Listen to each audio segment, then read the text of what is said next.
everybody. Welcome to the PureCast. I'm Ethan, and today I'm joined by my friends Steven and Noah. Say hi. Hi. Hello. So today we're going to talk about pricing in video games, basically base costs, in-game transactions, things like that. Basically ways that video game companies make money off the games they make. So to start off, we'll talk about video games and how they have certain fixed costs when it comes to console gaming. So, whenever you buy a console game, you go to GameStop or wherever you go, it's about $60 brand new. The prices will go down eventually, but they all have a certain fixed cost. Have you guys seen much of that? No, mostly playing PC games. Haven't really seen that, but yeah, the fact that they all start off high and go down low over time, yeah, definitely. Yeah, your AAA games start at $60, and then maybe after a year they'll go down to 40, and that tends to be the trend with that. Mm-hmm. I don't know about consoles though. And Noah, you mentioned that you play PC games. Yeah, I was going to say that as PC gamers, we don't see much of those fixed costs because you have much more competitive marketplace because you don't have to go out and buy the box. You're so much more worried about the price of your game in comparison to other games. So when you're buying a game, what factors influence you on how much you're willing to pay? Well, for me personally, I would say that some of the main things is how much it is related to other things that I'm interested in. So I might be more intrigued to buy a Star Wars game or a Lord of the Rings game, or for example, a game that I enjoyed the previous game of it. It's like the difference between like Crisis and Crisis 2. If I like the first one, then I'm definitely going to go out and buy Crisis 2, and I'd be willing to spend a decent amount of money on it. And it's the same way with really anything. But I'd say that's like the main factor that makes me want to get a game if I know that the subject it's on is something that I already like. Hmm. So, however, have you ever gone to say a new Star Wars game that's coming out, looked at it and gone $60? I don't know if I'm really willing to pay that much. Yeah, I mean the new Battlefront game that came out, I really enjoyed Battlefront 2, but it's a pretty good example of if my friends didn't buy it, I don't know if I would have, just because Battlefront 2 I felt like was very good, especially for the space combat, and Battlefront, the newer one, didn't have the space combat, and it was lacking a lot of things that I liked about Battlefront 2.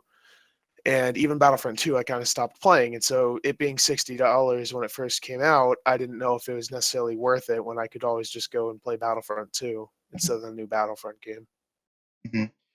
And so, Steven, when you're looking at games, how what influences you? If it's not a game that you already know about, you're looking for a new game to play. What would influence you if you see a game at its price and if you're going to buy it or not? For me, it's generally if I don't know the series prior, I'll rely very heavily on user reviews. Mm-hmm. And one game that I got with that is Bastion. It's an indie game, and it was, I believe, $20 when I got it, and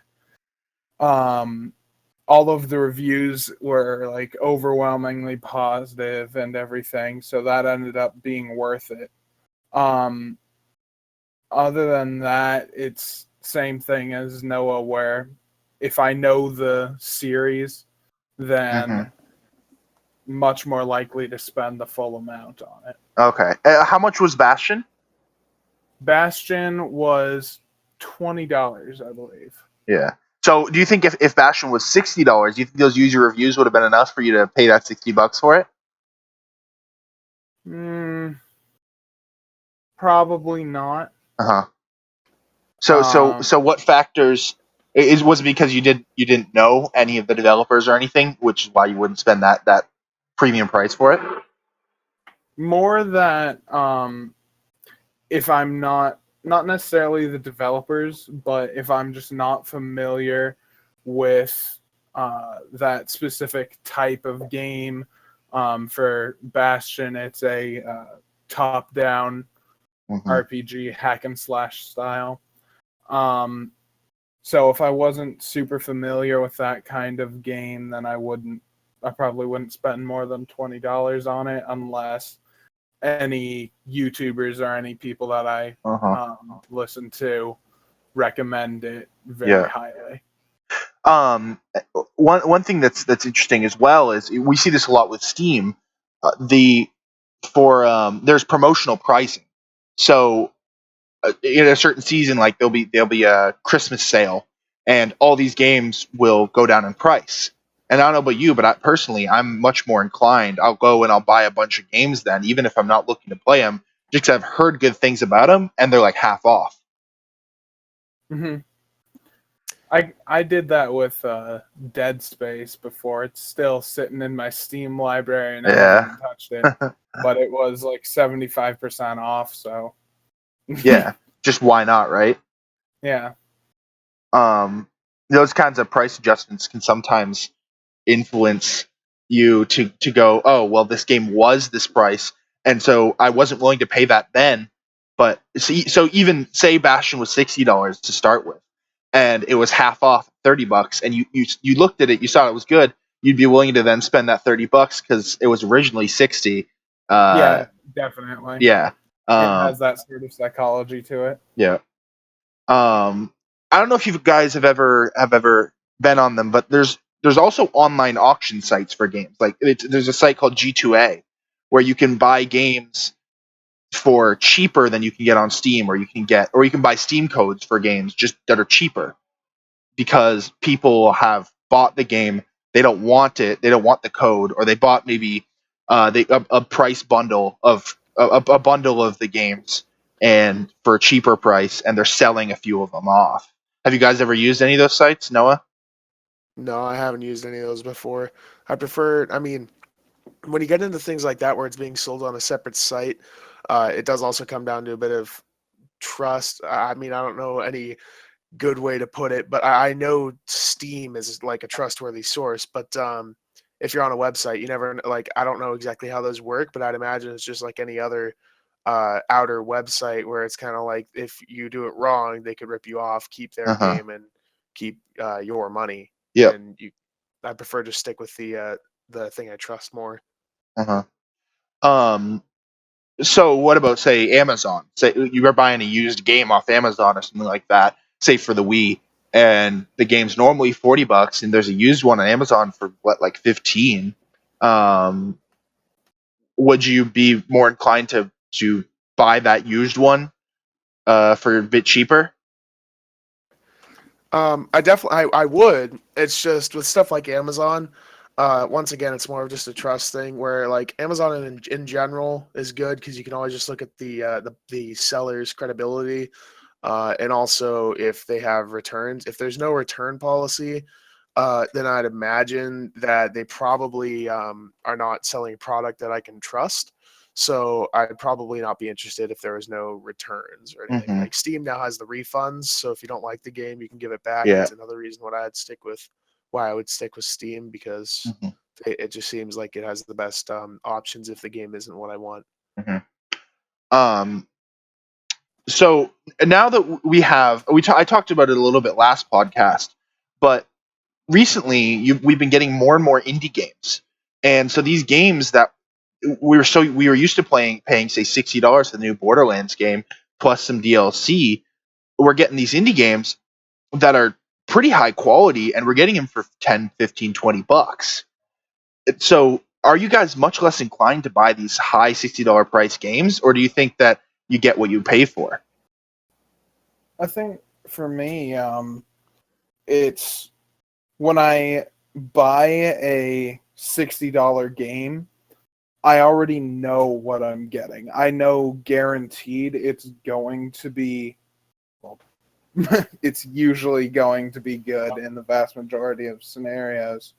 With indie games, as I mentioned before, I'm very dependent on the reviews, what other people say about it. I've definitely had a lot of indie games that I think are more enjoyable than your $60 games, and I spend $10 on it. Mhm. I think with indie games, unless you really know what you're looking for in particular and know the developer, then it's much more hit or miss whether it's going to be an enjoyable game from an indie developer compared to a big developer. Mhm. Although Oh, go ahead. I would say that indie games are definitely having a rise in popularity in the sense that exactly what you're saying, in that I could spend $60 on a game that looks cool. Like, for a really good example would be No Man's Sky. It looks really great, but when you buy it and you play it for, I believe I have about 20 hours on it. After that, it just gets to be all the same, and it's not particularly worth it anymore. Whereas I have other games that are a third of the price, like Forced, where friends for countless hours, and it's just a really good experience and it's fun to play. And that's just from a small indie developer. And so there's definitely value in getting the smaller games over the bigger ones sometimes, because sometimes they look good, but it's really hard to tell. Like, Steven said that he uses the reviews. I don't use the reviews too much. I go more off of it if it looks cool, which, I mean, it doesn't always work. Like No Man's Sky, it looked amazing, but they did have some false advertising and stuff in their trailer, and it Yeah. didn't turn out to be as good as people expected. Yeah. So getting a little bit off those fixed base costs, uh, we I know us three, we play a lot of free games that we spend way too much money on in-game transactions. So Oh yeah. do you think that the uh, that's the better model? I think that's the better game model. Is you put out a free game and then you make people pay for the It's things in it. it's definitely the way of the future from what I've seen so far, because if it's a free game that you do honestly like, then you're much more inclined to spend a lot of money. And with those games, it's usually microtransactions that are like $5-10 at a time, and you'll do maybe one of those every week, every other week. Uh, but over a year of playing that, you Yeah. end up spending far more on the game. Like Hmm. Path of Exile, I think I've spent $700 on Yeah, it's by now. crazy. I've spent my fair share, and Yeah.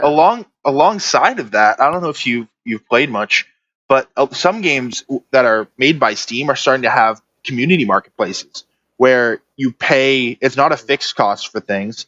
You pay a certain amount based on supply and demand, and it's similar to trading card games, but online. You're just paying for virtual things up to $100 for just one thing. Like Counter Strike, I played for a while, and you could buy a knife one day and it'd be $90, and the next day it'd be $120 just because there's less knives and more people wanting them. And all they are just things that look cool. Um, Mhm.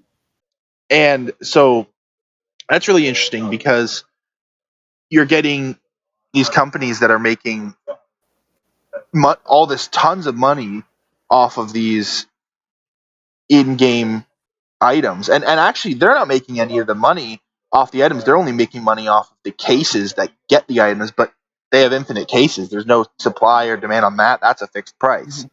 And then you have the marketplace of people buying and selling those skins. So it's weird how companies are coming up with all these different ways to make money from these games.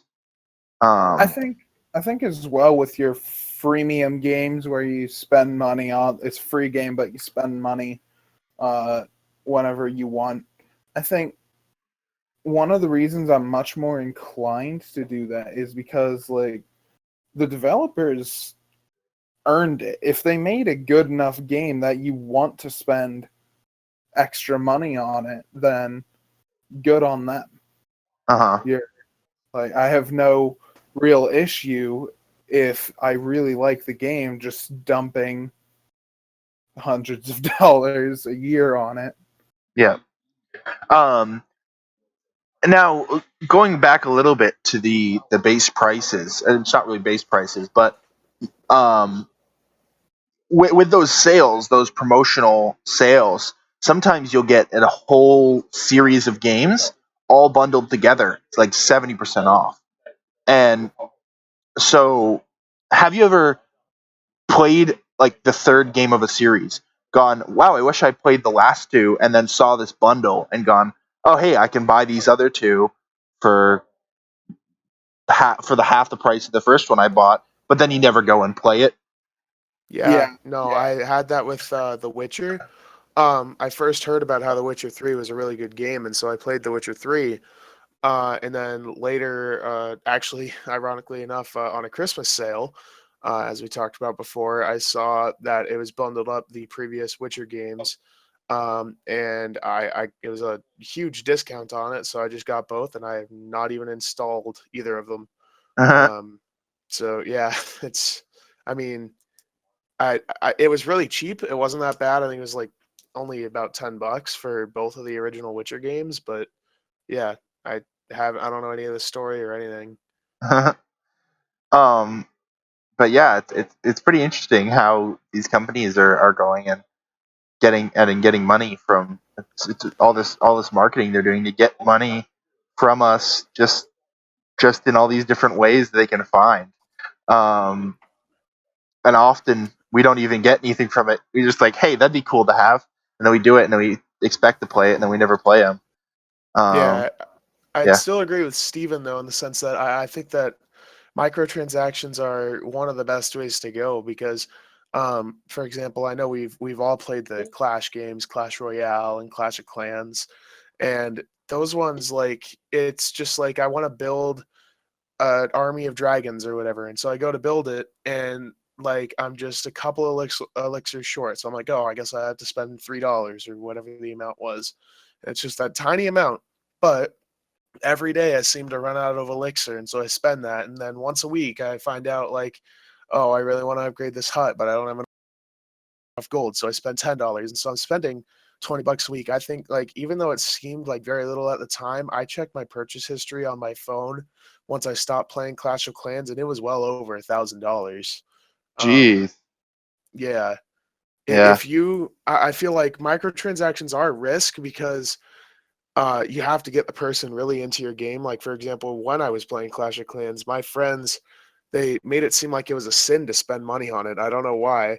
It's just that as soon as I spent my first dollar on Clash of Clans, they said like, "Oh, you're not like a pure player. Like, it's not like." They kind of made it like my account didn't exist in terms of seeing whose was better. Um, but yeah, and so if people react that way, you're making no money off of your game. But there's always going to be the players like me that are Mhm. like going to spend a ton, and that's where they get Supercell in this case is getting a Yeah, ton of money. I think they call those people like they call them whales or something like that. What are they? What's the name? I Yeah, I can't don't know. remember. But it's like the people that'll spend like their whole paycheck for the week on the game just because they play it so much. Well, Mm, anyway, thanks for joining me. I think we're running out of time, no so problem. we'll see you next week.